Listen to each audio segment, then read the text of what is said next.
Good morning and happy Sabbath po sa atong tanan. So, ang title po sa atong kaseta sa Living for God.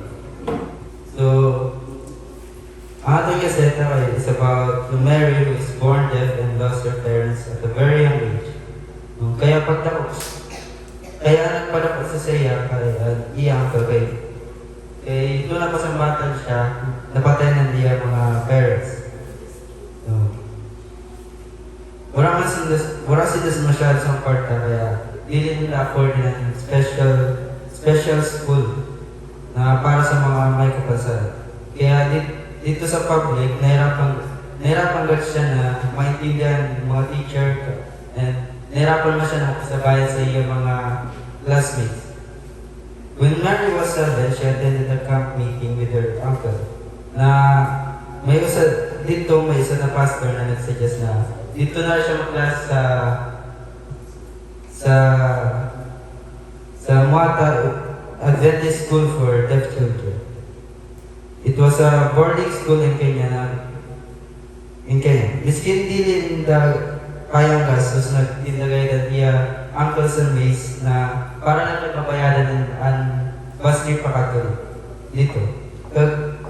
Dito man nakapunta sila dito nagsabihan sa principal na di na daw kailangan problema ng tuition. So kaya dito na tanggal ka ng problema ng takay, wala pa daw sila masyado sa court na kayo.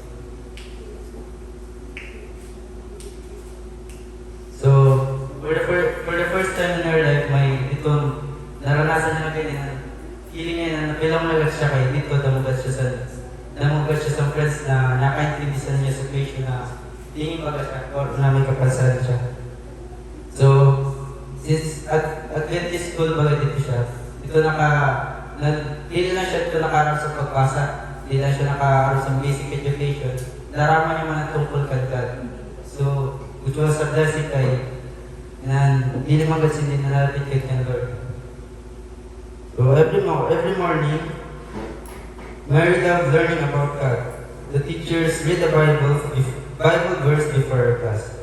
So, kaya sa nakaroon siya pagbasa na bagang eager na siya na pagka na-request siya sa teacher na makabasa siya sa Bible verse pagkaaga.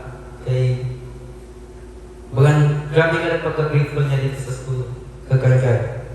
So, her favorite was John 3:16. For God so loved the world that He gave His only begotten Son. So,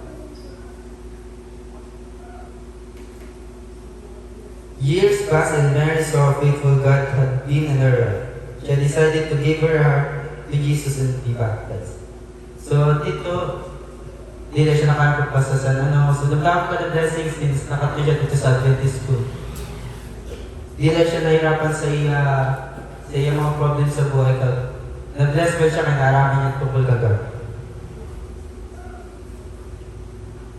Today, Mary is 13 years old and still studying at school.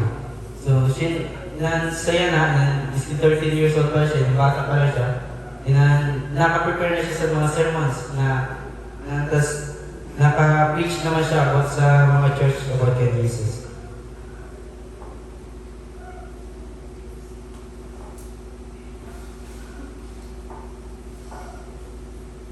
So, dapat kayo po na bago sa iya buhay since nakato siya dito sa Adventist School.